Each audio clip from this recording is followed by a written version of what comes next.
This display shows 4 different self-rescuers used by miners underground in the event of fire or explosion. The first type of self-rescuer used underground was a filter self-rescuer. The unit on the right-hand side is an example of a filter self-rescuer. The concept of a self-rescue apparatus was first developed in the 1930s after decades of miners dying underground in fires and explosions. It was not until the late 1960s, however, that trials began on the first filter self-rescue unit. The first self-rescuers relied on a scrubber, a packed chemical bed that used a chemical reaction to convert the toxic carbon monoxide gas into carbon dioxide that contained breathable levels of oxygen. When the air in the mine became toxic, the miner would simply break the seal, put the mouthpiece in his mouth, and put on a set of nose clips. The filter self-rescuer certainly aided in the rescue of many men across the world trapped underground due to fires and explosions. They were, however, not without their problems.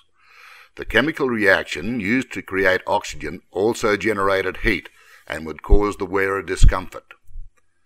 The miners could not talk to each other while wearing the self-rescuer, hampering communication, and there was no indicator to tell the miner how much oxygen was left in the unit. Finally, as discovered after several mine disasters overseas, the units were subject to degradation and needed replacing often to ensure their efficiency. The decline of the filter self-rescuer began in 1994 after the deaths of 11 men underground when 2 devastating explosions ripped through the No. 2 mine at Mara. On the day of the first explosion, 10 men were able to return to the surface with the aid of their self-rescuers, and attempts were made to try and reach the remaining 11 men.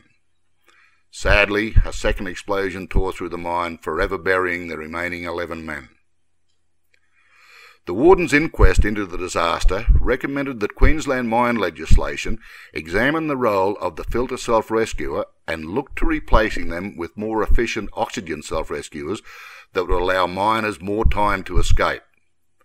This, along with an overall escape strategy, may have changed the fate of those men underground. From 1996 onwards, underground coal miners have been required to carry the larger oxygen self-rescuers, also known as self-contained self-rescuers. These self-rescuers, as you can see in the display, come in a variety of types, each varying the amount of time the miner has to escape the mine.